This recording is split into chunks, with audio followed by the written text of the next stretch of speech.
Nagre-ready sila.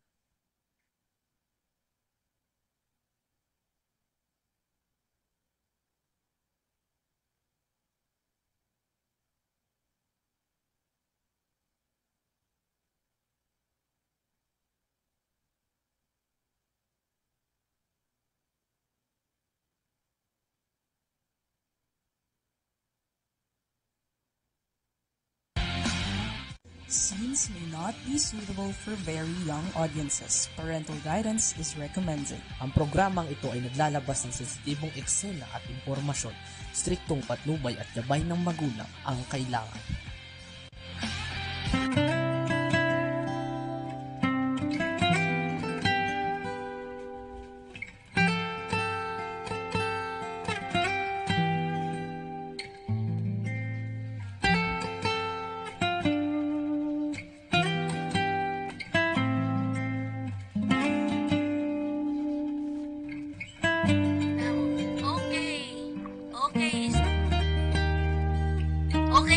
Magandang araw po sa atin lahat. And of course, ito na naman po inyong lingkod, Fe Nicodemus, para sa ating kalinga sa OFWs. Okay, at syempre makakasama natin dito ang aking paborito, ang aking idol, Miss Corazon Alma de Leon. Ma'am Cora, magandang araw. Magandang araw dahil palagi ako sumasali dito. Kasi kung may naaapi, may kakampi. Wala ba ako? Okay, at syempre, of course, ayan, Ma'am Cora, magandang araw. Yes, magandang araw. I'm very happy to be back here. Last time, nagpunta ba ako sa Red Cross para maka-air. Pero ngayon, okay ng aking computer. Yan. Magandang araw sa iyo, Ma'am Cora. Kamusta na ang health natin? Well, kailangan may schedule ako magpakita sa aking endocrinologist dahil diabetic ako at na-opera na nga ako. Pero ang gusto kong bumalik yung boses ko. Kasi parang kulot ang boses ko eh. Dahil siguro kasasalita din sa radyo. Okay, pareho tayo. Okay, ayan. Nako, salamat doon sa mga sumusubaybay sa atin at mayroon na tayo kaagad na nanonood sa atin, ano? Okay, so, Ma'am Cora, ang kalusugan natin ang napaka-importante lalo sa tayo ay nagtatrabaho, right? Yes. Kasi kailangan hindi mawawala ng hanap buhay. Kasi kung hindi, hanap patay. Yes. Kasi pag unang-una, pag wala kang income, kahit papano, ay madidisillusion ka. Sabi mo, ano pang halaga ng buhay? Kung wala ka namang kinikita, kulang naman ang pera mo. So, nakakaawa. Kaya naawa ko sa mga seniors, buti may ayuda ang gobyerno, libre PhilHealth, libre yung binibigyan. Pag dumating ka ng 100 years old, meron kang 100,000, maraming mga benefits kayo na iniisip para matulungan ng mga seniors. Yan. And of course, makakasama natin din dahil health ang pag-uusapan natin at pag-uusapan natin ang buhay-buhay ng mga overseas Filipino workers. Ano nga ba ang kalusugan nila ngayon, di ba? At syempre, makakasama natin ang mga taga-Physician Diagnostic Services Center mula kay Dr. Jerry De Guzman. Ayan. At syempre, Doktora Landayan. Magandang araw po sa inyong dalawa. Hello po. Hello, good morning po, Ma'am Cora, Ma'am Pe. Yan. Doktora, good morning din po. Yan. Ayun, ang pinag-usapan natin ay kalusugan, di ba? So, Dr. Jerry, bago mag-abroad ang mga OFW natin, dumadaan pa sa inyo para i-check up, right? For medical employment, pre-employment. Ayan. So, paano ba ang proseso kasi gusto ko nating itanong eh kasi nagkaroon ng medyo nagkaroon ng problema nitong nakaraan. Kung matatandaan natin may namatay, di ba? Na OFW, alam ko dalawa nga 'yun eh. Tapos ito ay nagkaroon ng problema sa medical yata, hindi na check. Ano ba 'yun? Paano ba 'yung doc? Alam mo 'yun, Dr. Jerry. Siguro nakapasa sa medical. Tapos namatay. So tatanungin bakit nakapasa sa medical? Anong dahilan? Pero hindi naman ibig sabihin nakapasa sa medical hindi na pwedeng mamatay. Pwede kang mamatay sa sama ng loob, di ba? Hindi kasama yun sa check-up. Sorry, joke lang ako. Joke lang yan. Doc Jerry, ano ba nangyari doon sa story na yun? Kasi magkasama tayo doon, dinidiscuss yun doon sa DOH nung nakaraan di ba? Ang napanood ko lang sa TV. Namatay of natural causes. Oo. Ano ba ang kinamamatay ng mga natural causes? Hindi makahinga. Ano nga ba? Puso. Natural yan? Internal medical condition. Hindi mo lang sabi kung ano yung kinamatay niya. It could be anything. Pero kung trauma yun, mga physical injury, iba yun. Oo, iba naman yun. Okay. Kaya, maaaring namatay siya because of a condition. Pero may sinasabi nga dito si Ma'am Core, di ba? Halimbawa, nakapasa ba siya? Nakapasa sa medical exam? Doc J, yung makakaalis, di ba? Ako nakapasa, makakaalis. Pag nakapasa. Pero hindi nakaalis dahil namatay. Hindi, doon namatay sa abroad Ma'am Core, sa abroad namatay di ba? Abroad namatay. Oo. Pero ano ang sagutin ng mga katulad yung clinic kapag may ganito? Ang medical examination kasi, we must understand na ang chine-check natin yung present, no? So, kasalukuyan. At that time of medical examination. You step out of the clinic, ibang usapan na yon, no? Pero kung yung condition naman, ang pinag-uusapan na dyan, kung ang condition could have been detected during the time of examination. Sige. Yun dapat ang tignan. Kunyari, may diferensya talaga, pero gusto kong umalis. Kung ako yun, anong gagawin ko? Gusto kong umalis pero may konti lang naman. Parang ganon. Anong masasabi nyo sa ganon? Papayag ba kayo na makikiusap ako sa inyo? Na gusto kong gusto kong magtrabaho kasi, Doc, at may 5 akong anak na ibubuhayin, etc., etc. Papasa mo ba ako? Kahit konti lang naman. Pagka po, mahirap kasi yan no? Kung ikaw ay pupunta sa Gulf states, parang natin tatandaan, there are medical examination to be conducted prior to issuance of a residence visa. Visa. Oo. Pag nagpunta ka dun sa Middle East, meron silang tinatawag na ikama. Yung residence visa, no? Ang requirement kasi ng residence visa, magme-medical ka muna. Doon sa kanila, hindi sa atin. So dito, okay ako. Pero may konti lang. Pagdating mo doon, uulitin nila yon? Yes, ulitin nila yon. Sa Gulf, okay. O kung meron kang findings, either pauwiin ka nila, pero malabo yun na mangyari, nagamutin ka nila doon, tapos patrabaho na. Kadalasan, pinapauwi na lang. Kaya kami na mga clinics, mahigpit yan. Puwera na lang, kung wala ka talagang kinakatakutan, hindi ka naman natatakot doon sa mga rabo doon. Sabi mo, hindi ka natatakot doon sa mga batas nila, o polisiya nila, ipit mo lang ng ipit yan. Pero may naririnig ako ewan ko lang kung si Doktora siguro. May naririnig kasi ako, Ma'am Cora, na may konti akong problema, pero ang gagawin ko na lang, may nakita akong gano'n pumipirma lang ako ang waiver. O kunyari ako yun, nagwe-waiver yung OFW. Normal ba yung ganon? Mali yun masama yun kung hindi ko lang alam, Ma'am, kung nabanggit ko sa'yo, in the past 2 years, no? Nung nag-retire yung father ko, nag-semi-retirement na siya. Pero kung ibisita pa dito, once in a while. Ngayon, nag-iikot ako sa Cebu, Davao, Iloilo, Cagayan de Oro. Tinatawag ko yung mga agency. Actually, ini-invite ko sila for a parang dinner meeting, no? Ang sinasabi ko sa kanila is, bawal ang waiver, huwag nyo gagawin ang waiver. Bakit? Hindi mo kasi yan magagamit sa korte, hindi mo yan magagamit sa DOH, hindi mo yan magagamit sa DMW. In other words, wala siyang gamit, wala siyang saysay. So bakit ka mag-waiver? Bakit may mga nakikita ko nagwe-waiver? Hindi pala ano yon. Hindi pa alam kung saan lang ginagamit yun, pero sinasabi Yes, na, yes.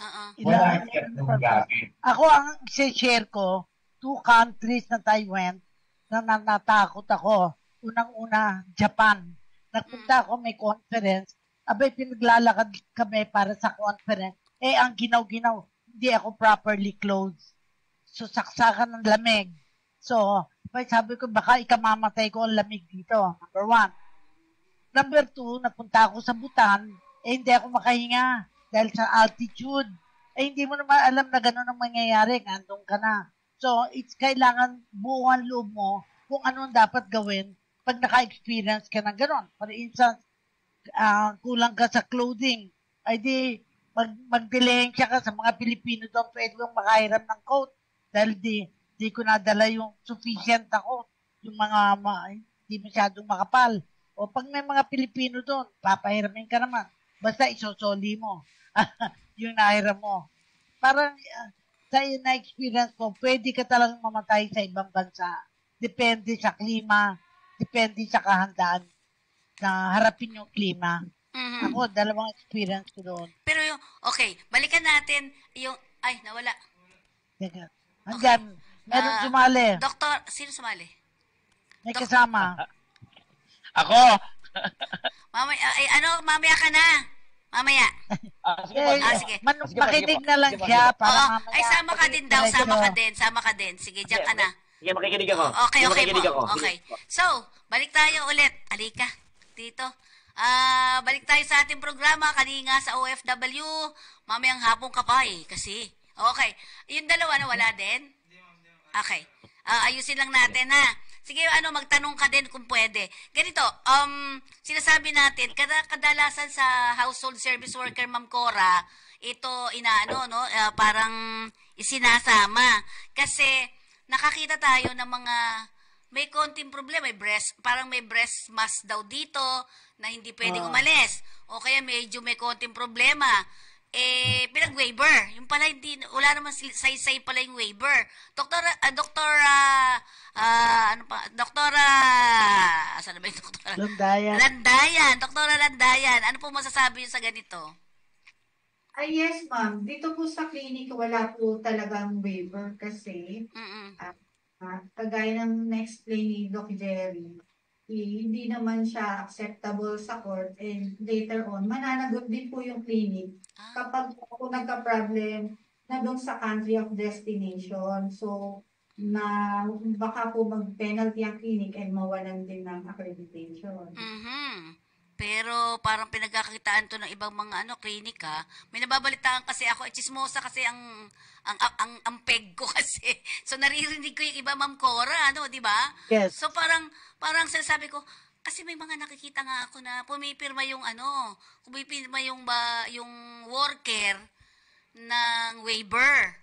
Tinanong ko yon para daw, Doc Jerry, pakinggan mo, para daw kung sakasakali magkaroon siya ng sakit, walang pananagutan ang agency. Tama ba yon? Hindi po, mali po yun. Ito po, Ma'am Pero. Ito kasing nakalipas na pandemic, pagkatapos nitong pandemic, diyan ko napansin yan, nagkakaroon ng increase in number of on the meeting ko na may mga nag-waiver. No? Kaya po tinawag ko yung mga agency na kliyente ko, inikot yung mga branches na yan, at sinabihan ko sila na bawal yan. As a matter of fact, meron kaming ready na meeting. Hopefully, we can invite agencies naman dito sa Manila. Pinaka-coordinate lang namin with CLADS, no? But we are yet to prepare the letter. Okay. Ang napansin po natin, merong mga gumagamit ng waiver as a marketing parang strategy nila. Yung mga clinics, no? natatakot yan. Like yung mga nagpupunta ng Middle East po, ang pinag-usapan natin dito. Okay. Kasi ibang bansa, kung meron silang sakit na sa tingin nila hindi naman nakaka-harm sa Bakit sumakay? Taksi. Ay, teka mo. pinapayagan na nila yan. Sige. Yeah. Oo. Ngayon, yung ano po, yung by pinapayagan, ang ibig ko sabihin, it's either they decide na papayagan nila yan o hindi nila papayagan. Depende sa gravity ng sakit. No? Kung pwede naman siya magtrabaho with certain conditions, bakit hindi? Kaya po ang sinasabi that the medical certificate is not a testimony of absence of illness. No? Hindi sinasabing wala kang sakit. Ang sinasabi lang niya is kaya mo yung trabaho. Okay. Ang comment ko dyan, may mga natatransplant, akala nila pwede silang basta-basta umalis. Pero may mga bansa, may mga kumpanya na ayaw na meron kang problema na. Kasi kung iisa na lang kidney mo, napakahirap naman doon pa mangyari sa ibang bansa.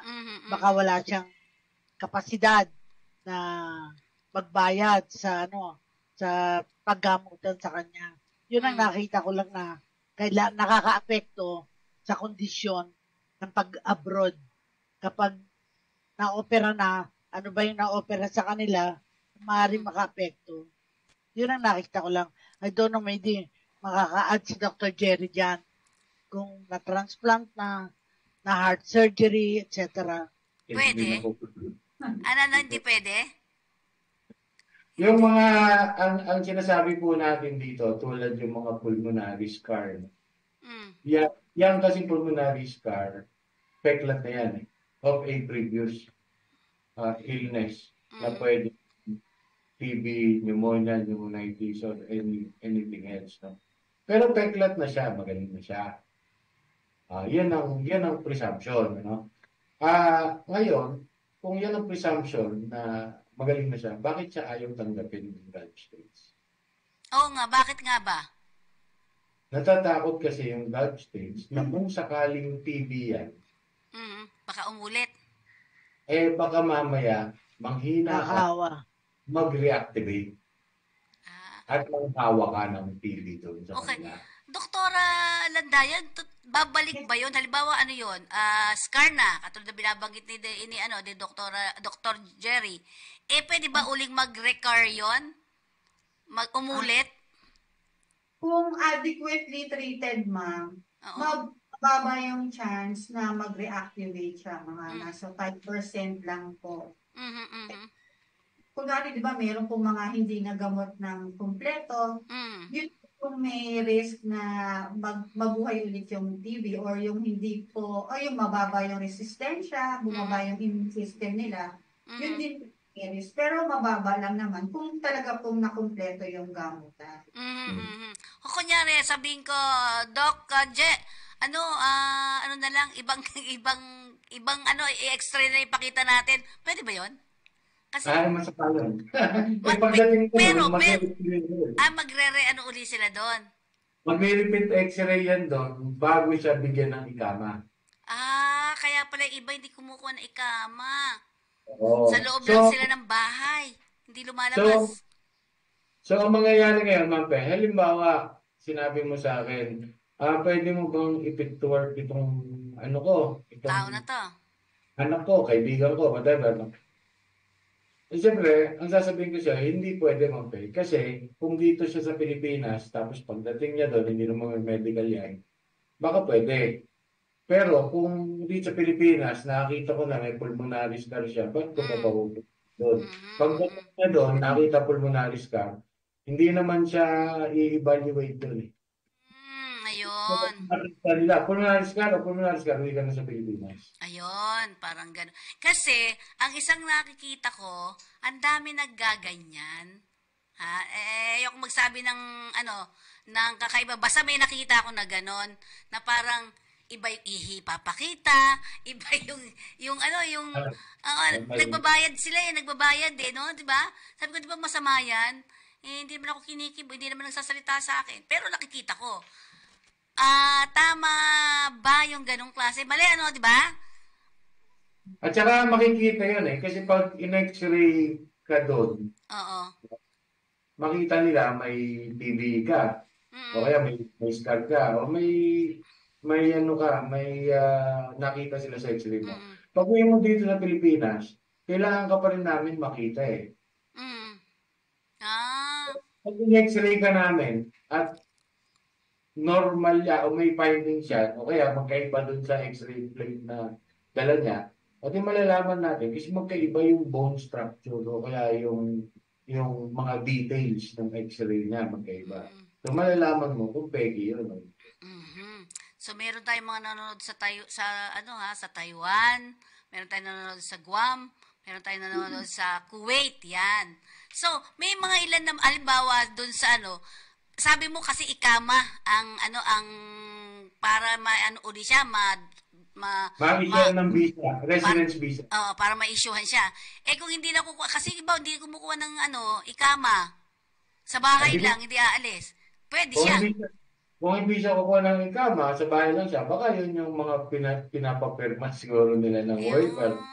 Pero hindi, wala. Pero overall, bawal yung waiver na yan Basta ang tao bumalik dito, hindi kasi nalalaman ng mga clinic na baguhan kung ano yung responsibilidad nila, nor yung mga agency. Kaya nga, sa orientation, sabihin na baka may magsasabi na pwede ito.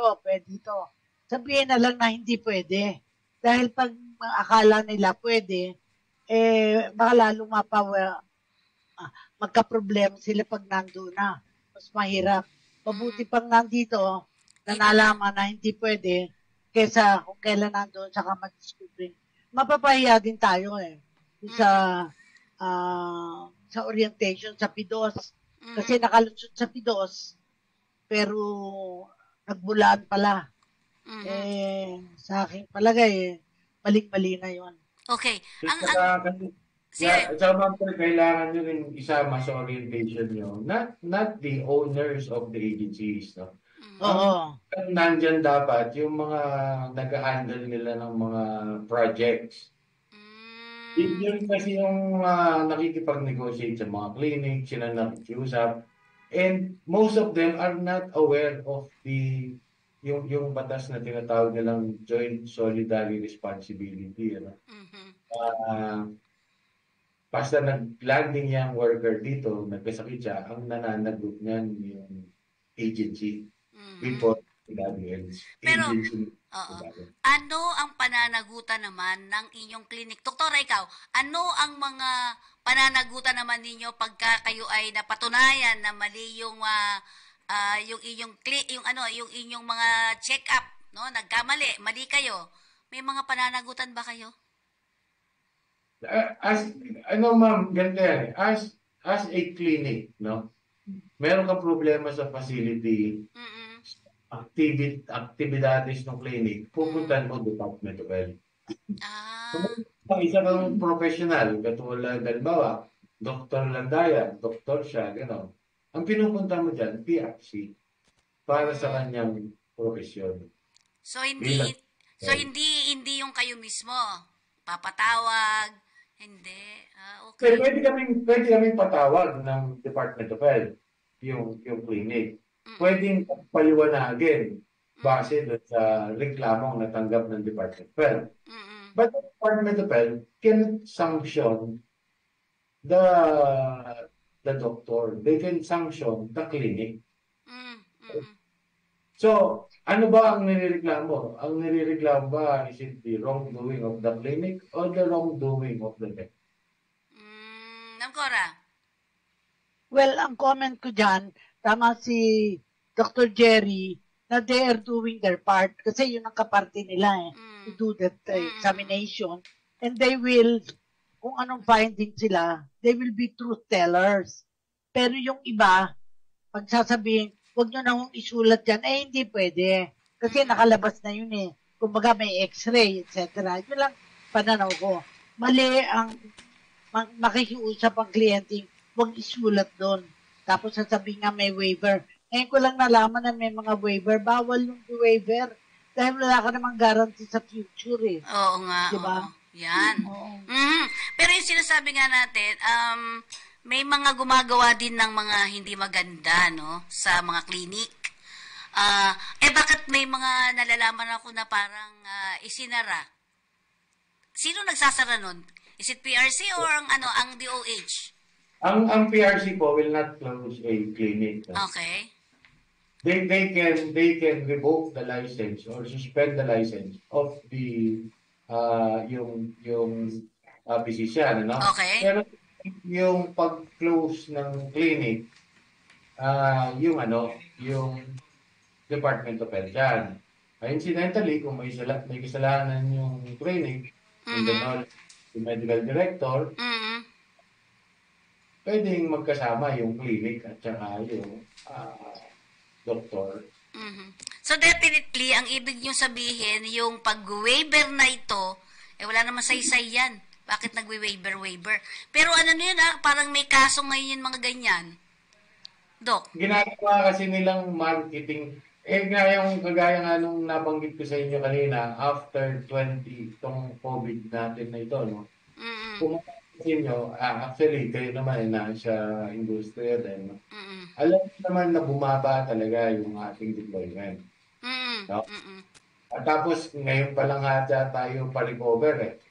Pero itong mga iba, of course, na paranoid na, wala na silang pasyente. So, they resort to so many things. No?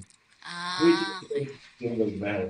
Kaya nga sinasabi ko, huwag kayong mag-rebel kasi hindi nyo magagamit yan. And if the applicant gets hold of that, baka mamaya makasuhan pa kayo. Ganun pala yun. So, wala saysay pala yun. Bakit nagagano? Pero minsan ko pera din yun eh. Walang saysay eh. Kasi ma'am, tingnan mo, kung may sakit yan at papayag talaga yung doktor, no? Papayag siya kasi alam niya nakakayanin ng tao magtrabaho. Pero may sakit yan. But because of those conditions, hindi siya papayagan, ma-unfit na siya. So, ang gagawin nung to get more OFW. Sasabihin niya doon sa agency, hindi, ako pumapayag ako ng waiver. Waive ko lang siya. Di ba? So, ang tanong na lang, bakit hindi nahuli yan pagdating doon para kung anong tama? Yun yung isa na nakita. Yun ang hindi natin alam. Dahil wala naman ako kausap doon sa, halimbawa ako, isang hamak na, yun ang papansin sa akin doon sa Walang papansin sa'yo. Pero anong palasak na yung waiver na yan Kaya nga. Kailangan matanggal talaga yan. Kailangan ipagbawal. Yun. Sino gagawa nun? Ma'am Cora, sino gagawa nun pagka ganun? Well, Department ako, unang-una mali yun. Unethical practice to begin with. At tamang sa parang humingi ng waiver. Akala nung nagbigay ng waiver, hindi ko na kasalanan kasi sila humingi. Pero saan gagamitin ng waiver? Baka makasama pa yung waiver na akala wala siyang sakit, kung pala may sakit, or wala man siyang sakit at the time na in-examine, may vulnerability. Example, alam ko, yung may mga ibang nagte-tennis, namatay sa sa tennis court. Yung ba, pwede na pa-examine siya, okay siya. Pero nung maglaro siya ng tennis at exhausting, hindi siya makahinga, namatay. Maraming namamatay na gano'n. Horseback riding, marami. Mga sa sports. Pero ang tanong ko ngayon, halimbawa, nung umalis dito, fit to work siya talaga. Doc Jerry and Dr. Lagdayan. Fit to work siya talaga. So, for after 2 months or 3 months, biglang nagkaroon siya ng sakit. At yun nga, ano yun? Meron tayong Department of Health, no? Meron silang mga peer review committee na tinatawag. These are specialists from each field of the ng medisina, no? So, kung merong ganyan, pwede mong dalhin yan sa Department of Health, and the Department of Health can conduct an investigation. If condition would have been detected during the time of the medical examination. Pero kung hindi talaga yan na-detect, for example, wala dun sa scope ng medical examination, o kaya during the time of medical examination, nasa incubation period siya. O kaya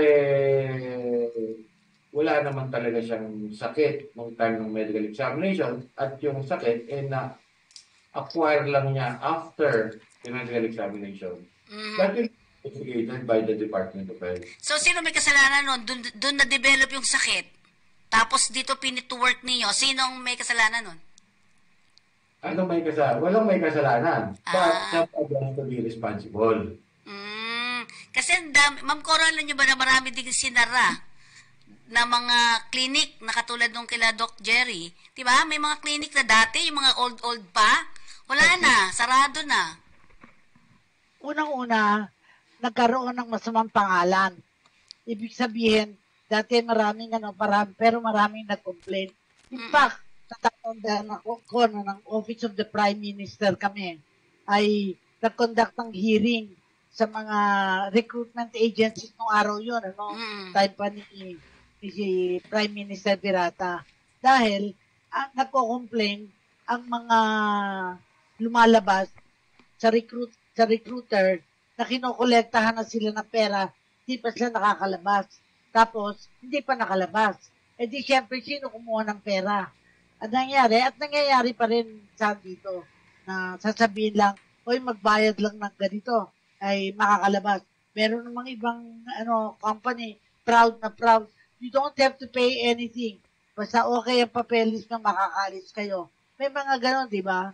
So, kailangan trust and confidence na may pangalan yung recruitment agency na yun.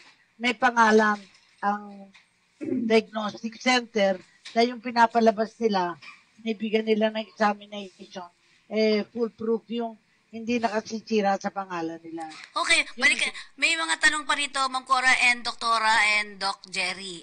Ang sinasabi nila, ano nga ba yung mga hindi pwedeng makapasa sa pamantayan ng mga doktor na katulad dito? Ano daw yung mga yun?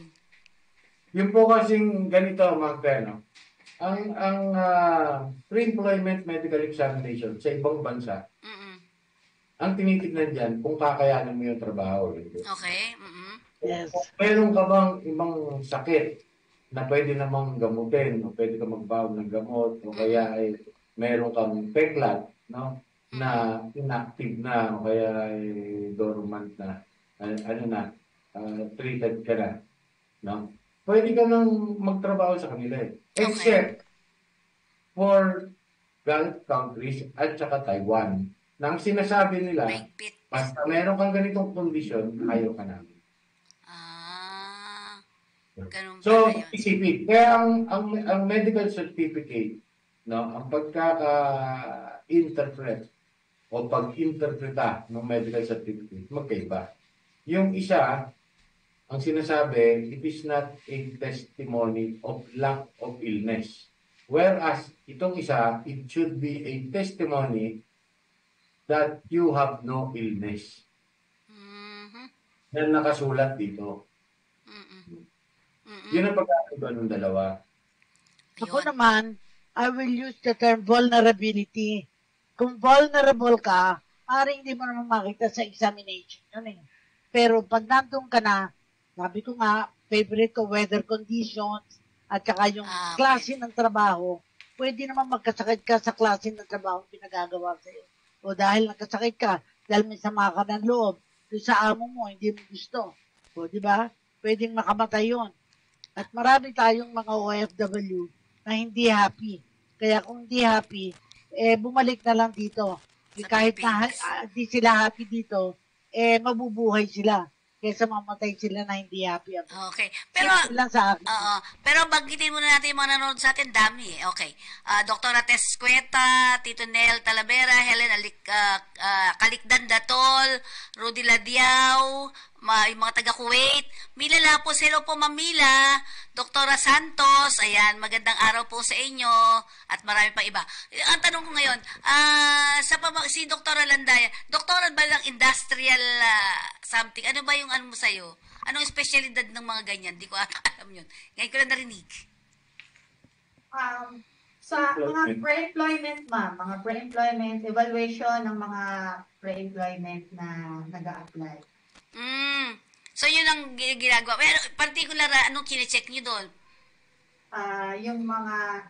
Yung evaluation ng mga aplikante, doon sa i-apply namin yung guidelines, doon sa specific na guidelines kung saan po applicable sa kanya, kung saan siyang bansa pupunta, saan ba po siya magtatrabaho. Kasi ma'am, bawat bansa, meron din mga specific silang tinatanggap at saka hindi tinatanggap. So, ina-assess po namin yun, pati yung position nila, inaano rin namin so iba-iba po kung bawat trabaho po nilang gagawin doon sa mga nakita namin findings sa kanila kung meron pong mga restriction, limitasyon. So, tine-check mo din talaga, for example, ako ay may problemang konti sa puso, pero maliit lang, parang gano'n, isang ano lang. So, ikaw makakapag-decide nun? Sa tulong po ng nire-refer din po muna namin sa mga specialista, kunwari sa cardiologist, halimbawa, hihingi namin yung opinion ng specialista, tapos itututok namin sa guidelines kung magtutugma po sila na wala po namang malalabag na batas at hindi rin ma-aggravate yung condition ng applicant. Mahirap din pala trabaho nito mga to. Akala ko kuha lang ng dugo. Basically, Ma'am Pe, ganito yan, Pag ikaw ay involved sa ganitong pre-employment medical examination, ilang yung guideline na inaalam mo rin ano bang trabaho niya. Right? By understanding kung anong role niya doon sa pagtatrabaho niya, pwede mong maintindihan yung naging resulta niya sa medical, kung kakayanin. O hindi, halimbawa, kung ang trabaho ay tiga-pirma, kailangan yung kaliwa ko kamay. So, kahit mag-apply ako, putol yung kamay ko, ayan, ganyan. Kahit naman yung pumipirma, hindi naman pumipirma yan. Hindi, yung isa, oo. Parang ganyan. Pero, kung pupunta ako sa isang bansa na ginawa nilang guideline, kailangan kompleto ka. Kahit ito lang yung ginagamit ko, at hindi ko ito kailangan, kailangan buo ako. Okay, tama, okay. So, ibig sabihin, may mga sabi ko kasi, so akala daw nila, dugo lang, at saka ganyan-ganyan lang, okay na, hindi pala. So, maraming pinagdadaanan, ang mga clinics. Sus, Ma'am Cora, ang dami pala nilang pupuntahan pa mga lugar-lugar na ganyan sa loob ng clinic. Ang problema dito, na-examine. Okay lahat. But you have no control kung ano yung mangyayari sa abroad. Kasi ibang condition sa abroad eh. Halimbawa ako nga, sa akin, affected ako sa weather. Nag-aral ka nga sa Amerika, may snow, nadadapa ka, etc. Kung OFW ka, pag nadapa ka, hindi ka na makakatrabaho dahil pilay ka. May mga, tawag ko doon, vulnerabilities sa klase ng trabaho nila. Pero bukod pa doon, yung damdamin nila na hindi sila happy sa trabaho nila. Kung happy sila sa trabaho nila, katulad ng mga nagpapadala ng sulat sa'yo, na enjoy sila, let them stay there dahil happy sila doon. Hindi sila magiging happy sa Pilipinas. Dahil hahanapin nila yung pera, nakikitain nila, ganun ang mga problema nila eh. Wala nang pera. Pero naman, kahit marami silang pera doon, pag pinadala lang pera dito, mahirap pa rin sila. Pero ang sinasabi natin, dito ba na didetermine nyo na rin daw, sabi nitong sila Helen, na kung may problema sa pag-iisip? Kayo din ba nakakapag-decide na, itong tao na to may diferensya sa pag-iisip? Meron ba kayong gano'n? Pagkagaya ng medical yan, meron tayong referring. I-refer mo yan pag may napansin ka. So, if you remember last time na nag-usap din tayo about mental health, ang sinasabi natin, habang nandito ka sa lupa, dito sa Pilipinas, masaya ka, wala kang problema. Pagdating mo doon, problema. Tapos, hindi yung mental health mo okay pa. Pero once na sumakay ka na ng barko o malayo ka na sa pamilya mo, naaalala sila. No? Namimiss mo sila. Eh, dyan na nagsisimula yung ano na ang nagpapasok sa utak mo. So, dyan, gusto mo tumalun sa ganito, gusto mo manakit. May responsibilidad pa rin ba kayo pagdating sa ganon? Eh, yun nga po yung sabi siya. During the time of medical examination, normal siya mag-isip. Tama si Ma'am Cora. Nagbago siya nung nagtrabaho na siya. Nagbago pag-iisip niya. Bakit nagbago yung pag-iisip niya? O baka mamaya hindi siya pinapakain. Hindi siya binibigyan ng ganito. Pag may nahawakan niya yung tasa, nagkakape siya. Itatapon yung tasa niya. Yung mga ganung senaryo. O kaya ikukulong siya sa kwarto, hindi siya palalabasin. At saka ang tingin ko, iba yung ang pupuntahan mo, may mga kakilala ka, merong aalalay sa'yo. Pag ikaw nag-iisa ka lang doon, wala kang kakilala, madidepress ka, walang tutulong sa'yo, nakamamatay yun. Okay. Yun, simple lang sa akin. Oo. Ay, ito, ang isang tanong dito nung isang ating kasama.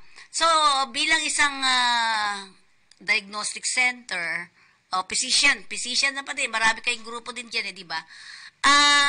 Halimbawa, nakaalis daw yung mga OFW, di ba? Pero nanggaling sa inyo. Pwede ba daw na mag-online sila sa inyo?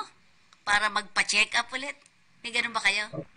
Pag ano po? Mag-online, parang, kunyari, Zoom, via Zoom or online na, Doc Jerry, kukonsulta. May ganito ako, may ganyan ako. Pwede daw kayo dyan, sa ganyan? Pwede. Pero kailangan mag-advise sila dun sa kanilang ahensya. Si agency pa rin. Hindi natin alam kung sino yan. Ano? So, hindi natin alam kung anong records ang kailangan natin ihanda. Kung tatawag ka sa akin ngayon, tapos maghahanap pala ako ng records ngayon, ang pag-uusap natin puro hearsay. Yung sakit mo, hindi pa alam kung ano yung medical records mo. Pero, ang kadalasang ginagawa natin sa mga seaman, no? Pag yung seaman, merong gusto magpakonsulta, gustong tumatawag yun sa ahensya nila. Yung ahensya, yung nag-coordinate yan para kausapin yung yung doktor natin. Kasi di ba tayo ngayon, yung mga doctors natin, online, kulang na kulang? Yun. Then, ang PhilHealth, Ma'am Cora, naghahanap pa. Na si Doc Jerry, may na-examine nila, may record sila. Meron naman. Kung ano man ang may magtanong, may investigasyon, sa record nila, nakalagay kung ano ang resulta ng examination. Kasi pwedeng acquired na after the examination. Wala nang accountability sina Doc Jerry dyan. Dahil nung in-examine nila at a particular period, nung magkaroon ng sakit, nasa abroad na, at saka wala na silang cargo dun sa bagay na yun. Sa akin palagay. Ma'am, ano ang pwedeng habulin? Kunyari lang naman to. Ano ang pwedeng habulin sa inyo na mga ibang kaso? Halimbawa, yun nga, nagkaroon pala siya ng pulmonary, nag-recur, pero pinayagan. Tapos nag-recur yung TB, sabi natin. Pwede ba kayong habulin? Pag nag-recur yung TB, kasi, kunyari, during the time of examination, meron siyang pulmonary scar, no? So, in-intort namin siya because of pulmonary scar. Saan po mapupunta yan? Kung pupunta yan, oo nga pala. hindi yan pa makakaalis. Pero kung pupunta doon sa ibang bansa, kasi hindi bawal ang pulmonary scar. Ngayon, pagka pinalis mo, alam nila na may pulmonary scar, bakit po ba bumabalik yan? Kasi bumabalik yan dahil nangihina yung kadalasan nangihina yung worker. Pag bumaba yung kanyang immune system, bakit bumababa yung immune system? Hindi kumakain, hindi nakakatulog. Trabaho ng trabaho, ano? Sino ba ang kadalasan na sasubject sa ganito? Hindi naman po yung nagpupunta sa Europe eh. Tsaka yung klima kasi pag sobrang lamig, ano? Pwede. Pero ibig sabihin, saan mo nakikita yung reactivation kadalasan? Sa malamig na lugar? Hindi po. Doon sa bansa na kung saan merong worker na hindi kumakain, hindi makatulog, may sakit ng matagal na period ng time na nagtatrabaho pa rin siya kahit may sakit na siya. Okay. So, hindi mo yan nakikita sa Europe kasi meron silang mga labor protection. Hindi mo makikita yan sa US, lalo na sa US, magtatrabaho ka lang ng certain period of time. Hindi mo makikita yan sa UK. Saan mo nakikita yan, Macbeth? Ikaw lang mag-isip nun. Pero, alam mo, ako pagka malamig ang lugar, halimbawa, nag-isno-isno ganyan, nagpapantal-pantalok na ang katikati. Yun, allergy ako sa lamig, ganun ba yun, doktora? Meron pong gano'n, ma'am. Re-react lang yung katawan mo dun sa malamig na panahon. Kaya po kailangan mo maligo. Ay, hindi Pero hindi talaga totoo yan. Bakit gano'n, ano? Pero ibig sabihin... Tayo maligo. Hindi, pero pwedeng uminom ng gamot daw yan, sabi. Pwede naman, ma'am. Antihistamine, for example. Hindi siya sakit. Ano lang yun, parang reaction ng katawan mo, ma'am, dun sa nagtitrigger yung cold weather na. Parang, ganun, ma'am. Hindi naman masama yung manok, pero may mga tao nga nagre-react na hindi maganda kunwari sa chicken. Okay. Sige. Ma'am Cora, may sasabihin si Ma'am Cora. Sa akin, nakamamatay pag walang pera. At nasa abroad sila. Hindi na alam kung sa mga utang. Tapos ang pamilya niya, hindi pa nangingi ng pera. Ayun. Yun ang nakamamatay. Yung hindi alam kung ano gagawin. Okay. Iisipin nila hanggang maloko sila. At yung nagiging mental illness na tuloy kasi kaiisip. Okay, medyo wala na naman tayong oras pero ang daming nagtatanong sa atin. Miss Mila Lapos, hello po. Pwede kayo magtanong sa akin, tatanong ko na lang kay Doc Jerry later. Okay, medyo namubos na tayo ng oras. Dr. Landayan, mag-message ka na mo sa ating mga kababayan. Ayun. Maraming salamat sa pag-invite po sa amin ni Doc Jerry sa pagtangkilik sa physicians. And sana dito po kayo lagi din magpapamedical, refer niyo ng mga mag-a-abroad dito sa clinic namin. Thank you. Ayun. Dr. Jerry, Doc Jerry, mahigpit daw kayo. Mahigpit daw. Tayo po ay sumusunod lamang. Ayun, Para rin naman sa inyo yun. Kung hindi kami maghihigpit at papayagan namin kayo pagdating nyo doon, papuntan kayo dito. So, lalaki lang yung gastos nyo. Buti pa, sabihin nyo lang sa amin, pwede nyo ba kaming pirutumita sa ibang bansa? Yan. Yun ang trabaho ni Dr. Landayan, ano? Tama.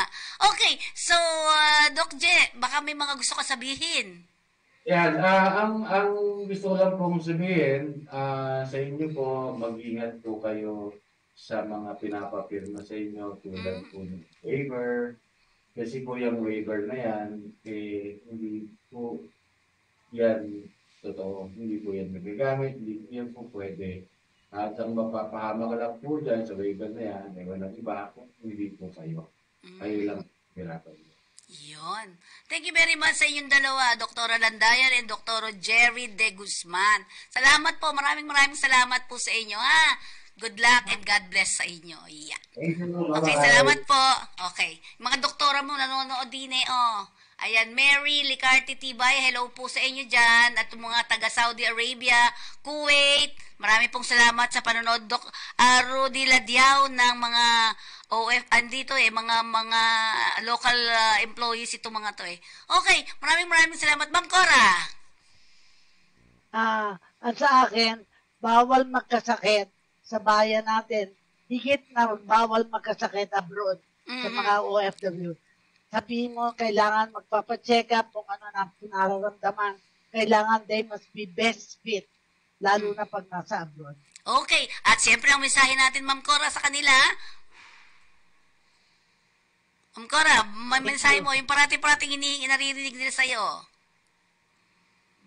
Magsama, di natin magagawa ang lahat ng bagay. Magagawa natin lahat ng bagay kung di tayo nag-iisa. Yan. Ang sabi dito ni Ma'am Cora, nanonood siya kasi. Itong si Carlos Chua, bumabata ka daw. Bumabata ka daw. Dahil na-opera sa puso. Okay, ito po ang inyong lingkod, Fenny Codemos, nagsasabi sa inyong lagi po tayo magpapacheck up. At talagaan natin ang ating sarili dahil ang ating kalusugan ang siyang puhunan natin sa pagtatrabaho sa ibang bansa. Ito po ang inyong lingkod, Fenny Codemos. Maraming pong salamat. Bye-bye po. See you Tuesday dito sa ating Kalinga. At tabayan lang po ninyo